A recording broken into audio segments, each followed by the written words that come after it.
Pada zaman dahulu, di sebuah wilayah subur bernama Tanah Karo, pernah terjadi bencana kemarau yang amat panjang. Hujan tak kunjung turun berbulan-bulan lamanya. Tanah yang biasanya hijau dan hidup perlahan berubah menjadi kering dan tandus. Sungai-sungai mengering, sawah retak-retak, dan ladang tidak lagi memberi hasil. Keadaan ini membuat masyarakat yang tinggal di daerah tersebut jatuh dalam penderitaan. Mereka kelaparan, lemah, dan putus asa. Di tengah kondisi yang memilukan itu, hiduplah seorang gadis kecil bernama Brudayang. Ia adalah seorang anak yatim yang tinggal hanya bersama ibunya di sebuah gubuk sederhana di pinggiran desa. Tidak seperti anak-anak lain yang masih bisa bermain meski lapar, Brudayang hanya bisa meringkuk dalam pelukan ibunya, menahan perihnya perut kosong yang terus melilit. Dengan tubuh mungil dan suara parau, Brudayang terus merintih, meminta makanan kepada ibunya. Namun sang ibu tak berdaya, persediaan makanan terakhir telah lama habis. Hatinya hancur melihat anaknya kelaparan. Tapi tak ada yang bisa ia lakukan selain mengusap kepala anaknya dengan air mata yang mengalir tanpa henti.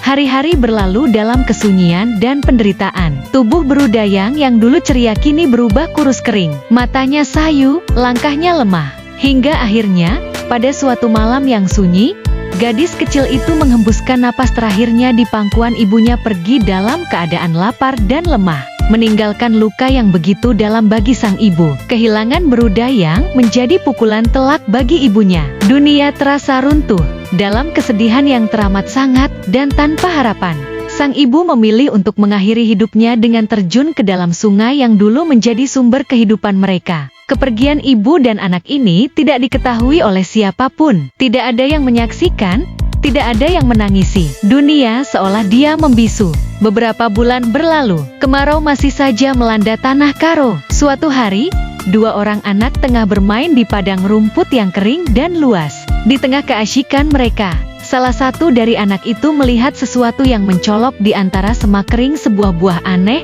yang belum pernah mereka lihat sebelumnya. Buah itu berbentuk unik, kulitnya bersinar kekuningan seolah menyimpan sesuatu yang ajaib. Dengan penuh rasa penasaran, mereka membawa buah itu pulang dan menunjukkannya kepada orang tua mereka. Namun, para orang tua pun tak mengenal jenis buah itu. Berita tentang penemuan buah aneh itu cepat menyebar ke seluruh desa. Banyak yang datang melihat, namun tak satu pun dari mereka mampu mengidentifikasinya. Akhirnya, buah itu dibawa ke hadapan sang raja. Di istana, masyarakat berkumpul, penasaran akan buah misterius tersebut. Ketika semua mata tertuju pada buah itu, tiba-tiba terdengar suara yang menggema dari langit, sebuah suara halus namun jelas, yang seolah datang dari dunia lain.